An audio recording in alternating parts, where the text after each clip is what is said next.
Welcome to Nanak classes. दोस्तों, Nanak classes के YouTube channel पे आपका स्वागत है। आज है 13 जून और 13 जून 2023 के जितने भी most important Rajasthan current affairs के क्वेश्चन बनते हैं आज हम उनका डिस्कस करेंगे। पूरा वीडियो ध्यान से देखना और लास्ट में मैं आपसे क्वेश्चन पूछूंगा जिनके जवाब आपको कमेंट बॉक्स में देने हैं। आज हम पढ़ेंगे नाथुला टाइगर के नाम से विख्यात कर्नल का निधन, मंडावा विश्व के खूबसूरत छोटे कस्बों में शामिल और किसानों के लिए सहकार ग्राम आवास योजना राजस्थान सरकार के द्वारा शुरू कर दी जा चुकी है। तो स्टार्ट करें आज की क्लास। डेली लाइव क्लास 8 बजे आपको संडे के दिन वीकली और फिर मंथली 3 मंथ आपको क्लासें मिलती रहती है। तो स्टार्ट करें। सबसे पहले कल के क्वेश्चनों को रिवाइज करते हैं। कल हमने पढ़ा शहरी विकास मंत्रालय भारत सरकार की इकाई आईबीसी इंडियन बिल्डिंग्स कांग्रेस ने हाउसिंग बोर्ड के कितने प्रोजेक्ट्स को एक्सीलेंस इन बिल्ड एनवायरनमेंट के लिए सम्मानित किया गया? 4। दिल्ली में आयोजित 11वीं भारतीय ओपन चैंपियनशिप में जयपुर की अनुया प्रसाद ने किस खेल में स्वर्ण पदक जीता? निशानेबाजी। हाल ही में सीएम गहलोत ने प्रदेश के कितने जिलों में खेल अकादमी खोलने की वित्तीय मंजूरी दी है? 7। वो सातों कौन थी? मैंने कल पूरे तथ्य में आपको बता दिया। राजस्थान पर्यटन विभाग द्वारा जारी 2022-23 की वार्षिक प्रगति रिपोर्ट के अनुसार राजस्थान में वर्ष 2022 में कितने भारतीय पर्यटक राजस्थान पहुंचे? 10.83 करोड़। और हाल ही में central regional export excellent award से किसे सम्मानित किया गया? खेमचंद खत्री को, जयपुर के हैं। और फिर हमने पढ़ा राज्य स्तरीय कला महोत्सव का आयोजन कहाँ किया गया? भारतीय लोक कला मंडल उदयपुर के अंदर। और हाल ही में राष्ट्रपति द्रौपदी मुर्मू ने किस किसान को कृषि मशीन नवाचार में लाइफ टाइम उपलब्धि पुरस्कार से सम्मानित किया गया? किशन लाल सुथार, जो बीकानेर के हैं। मूंगफली की नई मशीन इन्होंने बनाई है। तो ये कल के क्वेश्चन थे। इसकी पीडीएफ आपको टेलीग्राम पे मिल गई और इसका टेस्ट आपको नानक क्लासेस पे, जिसने जनवरी से दिसंबर 2023 की टेस्ट सीरीज ले रखी है, उसको टेस्ट मिल गया। और इसके अलावा आपको पीडीएफ है, क्विज वगैरह सारी मिल जाती है और पोस्टर के माध्यम से आपको रोज वन लाइनर क्वेश्चन मिल जाते हैं। तो स्टार्ट करें आज के क्लास। एक बार सेशन को लाइक शेयर कर दें। सभी विद्यार्थियों को मेरी तरफ से गुड मॉर्निंग। पहला प्रश्न देखिए, भारतीय सेना में नाथुला टाइगर के नाम से विख्यात कर्नल बिशन सिंह राठौड़ का निधन हो गया। उनका जन्म किस जिले में हुआ था? नाम सुना होगा आपने, सिक्किम के अंदर नाथुला दर्रा।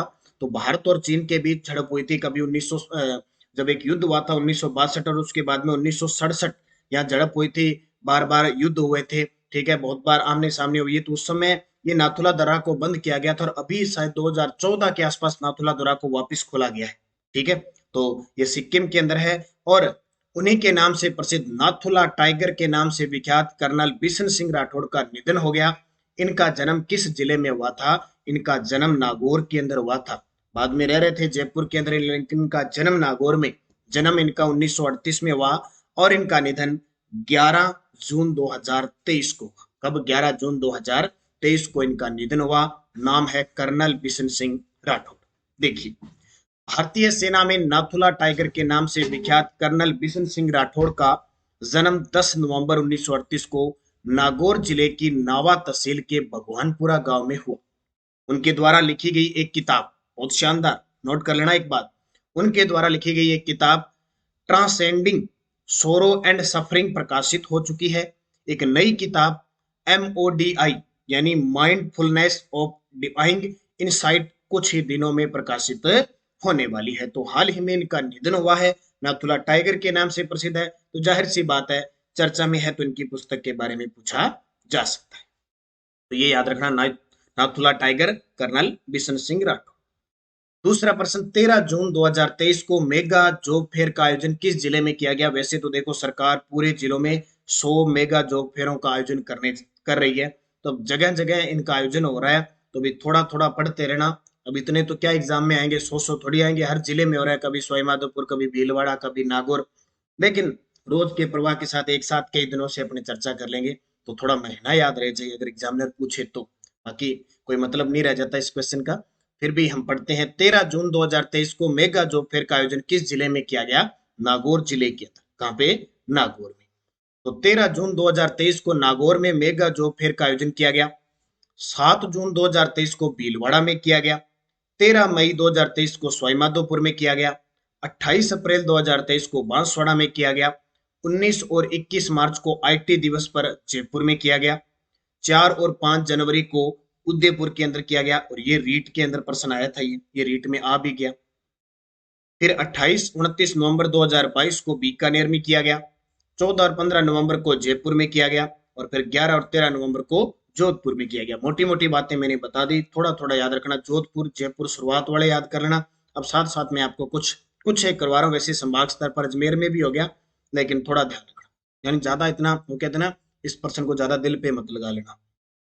अगला प्रश्न, विश्व की प्रसिद्ध ट्रेवल मैगजीन ने देश के किस कस्बे को विश्व की खूबसूरत छोटे कस्बों में शामिल किया है?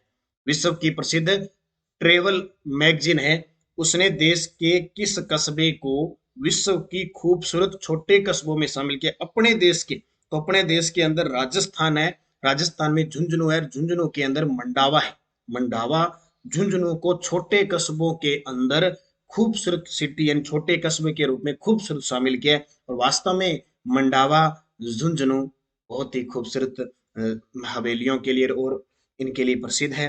बाकी झुंझुनू सिक्करी शेखावटी क्षेत्र वैसे भी शौर्य गाथाओं के लिए प्रसिद्ध है। यहाँ बहुत सारी हवेलियों के लिए बहुत प्रसिद्ध है ये क्षेत्र। तो विश्व की प्रसिद्ध ट्रेवल मैगजीन ने अपने अध्ययन और सर्वे के बाद मंडावा को पूरे विश्व के खूबसूरत छोटे कस्बों में शामिल किया है। मैगजीन ने विश्व के 50 कस्बों के नाम जारी किए गए, उसमें हमारे देश का और देश के अंदर राजस्थान का मंडावा खूबसूरती में शामिल हुआ है। पहले नंबर पर आया है स्पेन का अल्बरेसिन कस्बा, स्पेन का अल्बरेसिन कस्बा आया है, जबकि मंडावा 30वें नंबर पर आया है। 50 में से 30वें नंबर पर आया है, ये भी बहुत अच्छी बात। इंदौर मध्य प्रदेश है, ये खूबसूरत वैसे स्वच्छता के मामले में लगातार अवार्ड ले रहा है। मैसूर कर्नाटक जहाँ का दशहरा मेला प्रसिद्ध है। मदुरई तमिलनाडु जिसे त्योहारों की नगरी कहते हैं। ठीक है, अगला प्रश्न, बांसवाड़ा के लंकाई बागीदोरा में अपर हाई लेवल केनाल परियोजना के तहत किस नदी पर साइफन निर्माण का शिलान्यास किया गया? देखो, माही नदी की जो सहायक नदियां हैं, माही बजाज सागर बांध है, माही नदी की सहायक नदी है, वहां पे लगातार आदिवासी क्षेत्र के अंदर इन नदियों के ऊपर केनाल परियोजना वगैरह सिंचाई के लिए निर्माण के लिए बजट में घोषणा हुई थी। अब उनको अमली जामा पहनाया जा रहा है। तो बांसवाड़ा के लंकाई बागीदोरा में अपर हाई लेवल केनाल परियोजना के तहत किस नदी पर साइफन निर्माण का शिलान्यास किया गया? अनास नदी पर। इस पे अनास नदी। देखो, सीएम गहलोत ने बांसवाड़ा के लंकाई बागीदोरा में अपर हाई लेवल केनाल परियोजना के तहत अनास नदी पर साइफन निर्माण का शिलान्यास किया। ये देखो, ये पर्सन इससे पहले अनास नदी वाला आ चुका है, जब इस परियोजना का शिलान्यास पहले घोषणा की थी तब ये पर्सन आ चुका है। मुख्यमंत्री अशोक गहलोत ने वहां शिलान्यास किया। उन्होंने मरगदा मगैरदा में 2500 करोड़ रुपए की अपर हाई लेवल केनाल परियोजना की भी आधारशिला रखी।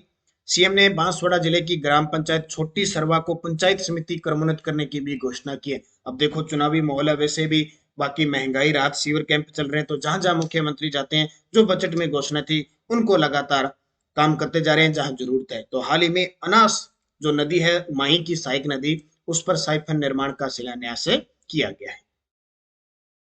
प्रदेश में किसानों को अपने खेत में आवास निर्माण के लिए सहकार ग्राम आवास योजना के तहत कितने रुपए का ऋण उपलब्ध करवाएगी? ये गजब का प्रश्न है भी कि इतने दिन आपने गांवों के अंदर आवास देखे होंगे, वहां निःशुल्क सरकार करती थी, लेकिन अब सरकार ने क्या किया कि अगर कोई किसान खेत में भी आवास का निर्माण करती है, सरकार ने एक योजना चलाई है जिसका नाम है सहकार ग्राम आवास योजना। इसके तहत 50 लाख रुपए तक का ऋण उपलब्ध करवाया जा सकता है। और ये बेटी सहकारी क्षेत्र की जो आवासीय सहकारी जो महानिदेशक है श्रेया गोया, उन्होंने इस पे मोहर लगा दी है। तो 50 लाख रुपए तक का ऋण उपलब्ध करवाया गया। क्या प्रावधान होंगे ये देखिए। राजस्थान सरकार किसानों को अपने खेत पर आवास निर्माण के लिए 50 लाख रुपए तक का ऋण उपलब्ध कराएगी। इसके लिए सहकारिता विभाग ने सहकार ग्राम आवास योजना शुरू की है। योजना में केंद्रीय सहकारी बैंकों द्वारा किसानों को 3 किस्तों में ऋण उपलब्ध करवाया जाएगा। देखो, योजना में केंद्रीय जो सहकारी बैंक है उनके द्वारा किसानों को 3 किस्तों में ऋण उपलब्ध करवाया जाएगा। ये समय पर ऋण ब्याज देना होगा। चुकाने वाले, अगर कोई समय पर ऋण ब्याज देता है तो चुकाने वाले को 5% ब्याज अनुदान मिलेगा।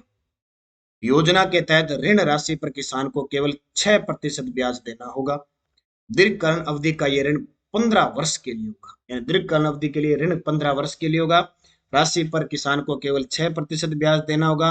अगर कोई समय पे चुकाता है तो उसे किसानों को 5% ब्याज अनुदान भी मिलेगा। और कितना, 50 लाख रुपए तक का ऋण उपलब्ध करवाया जाएगा। और इसके लिए योजना है सहकार ग्राम आवास योजना। क्यों? किसानों को अपने खेत में आवास निर्माण है के लिए। तो ये शानदार योजना है, क्योंकि पिछला जो बजट था 2022-23 का, उसमें किसानों को समर्पित अलग से बजट पेश किया गया, 11 मिशन बनाए गए थे। अब 2023-24 में फिर किसानों के लिए अलग से बिजली, ये किसान बजट पेश किया गया, उसमें एक मिशन और जोड़ के 12 मिशन है कर दिए। तो हमारे राजस्थान के पशुपालन व कृषि मंत्री कौन है? लालचंद कटारिया। और सहकारिता मंत्री से उदयलाल अंजना है। छठा प्रश्न देखो, प्रदेश में हरिदेव जोशी पत्रकारिता व जनसंचार विश्वविद्यालय में छात्रों की पढ़ाई पर विशेष ध्यान के लिए किसके साथ समझौता किया है? तो ये किसके साथ समझौता किया है? यूएनएफपीए, यूएन यूएनएफपीए के साथ किया है। ये देखिए, हमारी हरिदेव जोशी पत्रकारिता व जनसंचार विश्वविद्यालय कहाँ पे है? जयपुर के अंदर है। उसकी कुलपति मधुकर गुप्ता बैठी है। और ये यूएनएफपीए की जो महानिदेशक है या उनके साथ समझौता कर रही है, वो दोनों आपके सामने समझौता ज्ञापन पर हस्ताक्षर कर रही है।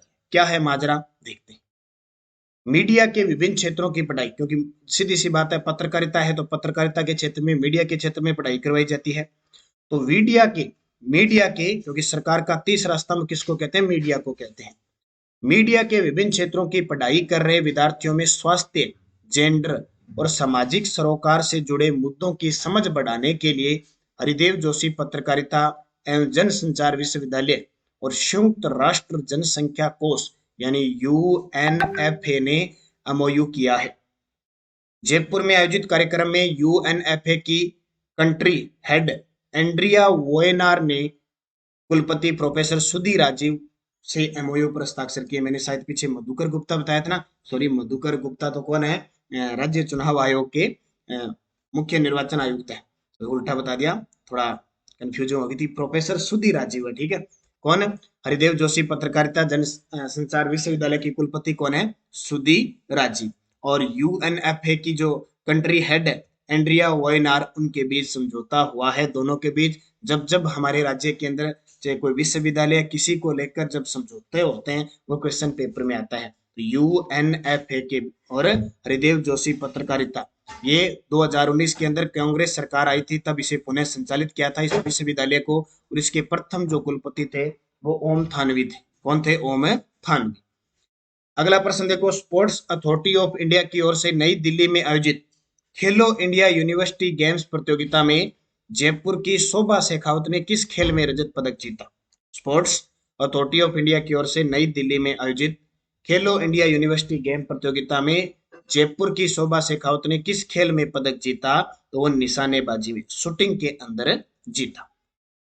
तो स्पोर्ट्स अथॉरिटी ऑफ इंडिया की ओर से नई दिल्ली के डॉक्टर करनी सिंह शूटिंग रेंज तुगलकाबाद में खेलो इंडिया यूनिवर्सिटी गेम में जयपुर की शोभा शेखावत ने 10 मीटर एयर राइफल की महिला स्पर्धा में रजत पदक जीता। बस इतना याद रखना, शोभा जो शेखावत है उन्होंने एक रजत पदक जीता, जयपुर की है। किसमें? निशानेबाजी। वैसे अभी ना कुछ दिल्ली और भोपाल के अंदर अभी 66वें स्कूल गेम चल रहे हैं, तो वो तो बहुत ज्यादा हो जाते हैं, उनके बारे में जब वो समापन हो जाएंगे तो एक साथ उनको पढ़ लेंगे। वैसे तो बहुत सारे प्रश्न बनते हैं अब स्कूल के, यूनिवर्सिटी के, और है तो इतने तो हम दिमाग खराब कर लेंगे पढ़ पढ़ के, ठीक है। तो उनको एक साइड में रखेंगे, जब वो पूरे हो जाएंगे तो एक साथ उनकी चर्चा कर लेंगे। पीडीएफ आपको टेलीग्राम पे मिल रही है, नानक क्लासेस शिव सर नाम से जो है ना, उस पे तो आपको पीडीएफ और क्विज मिलती है, ठीक है। जो पैनल पे सुबह 9, रात को 9 बजे, दोपहर 4 बजे जो भी क्लास आती है उसकी भी पीडीएफ मिल जाती है। और रोज का आपको वन लाइनर पोस्टर दिया जाता है। Nanak classes Rajasthan current affairs official Telegram है। इस पे किसी का रिजल्ट आ गया, जैसे कल रीड पंजाबी की ऑफिशियल आंसर की आ चुकी है, मैथ साइंस की आ चुकी है, या जैसे आंगनवाड़ी में जो कार्यकर्ता सहायिका है उनकी पहले योग्यता 10वीं पास थी, 12वीं कर दी है, सारी मैं छोटे छोटे वीडियो के माध्यम से आपको दे रहा हूँ, तो लिंक आपको मिल जाती है। पिछले वीडियो का क्वेश्चन था सुनहरी कोठी और हाथी बाटा को पर्यटक स्थल, यह जो पर्यटक स्थल है वो किस जिले में है? तो सभी विद्यार्थियों का बहुत ही गजब तरीके का जवाब था टोंक। और अब आपके लिए क्वेश्चन जिसका जवाब आपको कमेंट बॉक्स में देना है। Central regional export excellent award से किसे सम्मानित किया गया? Central regional export excellent award से खेमचंद्र खत्री, हनी पुस्ता, मोहनलाल कुमार, देवेंद्र आर्य, ये चारों अपने आप में किसी न किसी अवार्ड से या किसी रूप में शामिल है? इन चारों के जवाब मुझे कमेंट करके आप जरूर देना। पिछले वीडियो के क्वेश्चन थे, टोंक के मुस्लिम राज्य के संस्थापक अमीर खां पिंडारी। भरतपुर में जाट राज्य की स्थापना चूड़ामन जाट ने। करौली के यादव वंश का संस्थापक विजयपाल। आमेर के कछवा वंश की स्थापना दुले राय ने। और मीनाकारी की प्रसिद्ध टोंक सुनहरी कोठी का निर्माण इब्राहिम ने कहा। पांचों के जवाब बहुत शानदार विद्यार्थी दिया, क्योंकि 9 बजे की क्लास में ये क्वेश्चन करवाता हूं तो आपको कहीं दिक्कत आएगी नहीं। अब नेक्स्ट जो रात मैंने 9 बजे आपको 1818 की संधियां और मराठों का आगमन करवाया था, आपने देखा होगा वीडियो, तो आराम से इनके उत्तर दे सकते हो। राजस्थान का प्रथम एजीजी कौन था? एजीजी यानी एजेंट टू गवर्नर जनरल। 1857 की क्रांति के समय एजीजी कौन था? बिजोलिया किसान आंदोलन के समय एजीजी कौन था? और राजस्थान का अंतिम एजीजी कौन था? और 1818 की संधियों के मसौदे किस अंग्रेज अधिकारी ने तैयार किए थे? पांचों के जवाब मुझे कमेंट करना है सारे विद्यार्थी, क्योंकि रोज शाम 5 से 6 बजे के बीच आपको नानक क्लासेज ऐप में राजस्थान सामान्य अध्ययन की टेस्ट सीरीज चल रही है, उसमें आपको टेस्ट मिलता है। 9 बजे मैं आपको व्याख्या यूट्यूब पे देता हूँ। ये क्लास 31 दिसंबर 2023 तक इसमें टेस्ट अपलोड होते रहेंगे, संडे को छोड़कर। एक सीरीज पूरी होगी, दूसरी चलेगी, तीसरी चलेगी, चौथी चलेगी, ऐसे चलती जाएगी और बदल बदल के प्रश्न। इसके अलावा नानक क्लासेज ऐप में कांस्टेबल की टेस्ट सीरीज चल रही है, अभी एसआई की टेस्ट सीरीज चल रही है, क्योंकि इनकी भर्तियां आना निश्चित है। REET level first mains exam की टेस्ट सीरीज चल रही है। इसके अलावा रिकॉर्डेड ऑनलाइन कोर्स भी शुरू हो चुका है हमारा मेंस एग्जाम के लिए, तो तैयार रहिए, मस्त रहिए। और साइंस मैथ से हमने इसकी शुरुआत कर दी है। इसके अलावा असिस्टेंट प्रोफेसर की टेस्ट सीरीज है। थर्ड ग्रेड पीटीआई की फर्स्ट पेपर सेकंड पेपर की टेस्ट सीरीज चल रही है। फर्स्ट ग्रेड सेकंड ग्रेड की फर्स्ट है। और आप फेसबुक प्रेमी हैं तो आप नानक क्लासेस शिव सर नाम से फेसबुक मेरा पेज है, वहां भी आप मुझे ज्वाइन कर सकते हो और नई नई बातें सीख सकते हो। इसके अलावा ये करंट अफेयर्स है ही, इसकी खासियत ये है कि डेली आपको टेस्ट मिलता है, इसमें वीकली टेस्ट मिलता है, मंथली टेस्ट मिलता है और मंथली पीडीएफ मिल जाती है। तो इतना सारा करंट आपको एक साल तक मिलता रहेगा, दिसंबर तक, यानी जनवरी से लेकर हर महीने, हर वीकली और डेली। अब जैसे मैंने क्लास निकाली, ये क्लास आपको 11 बजे के बाद ऐप पे वापस अपलोड हो जाएगी। 100 रुपए चार्ज है। राजस्थान करंट का तो डर ही खत्म कर देना और आपसे कहीं पढ़ने की जरूरत नहीं। तो आप निरंतर अध्ययन करें, अच्छे तरीके से पढ़ें, निश्चित तौर पे आपको सफलता मिलेगी। धन्यवाद। जय हिंद, जय भारत, जय राजस्थान।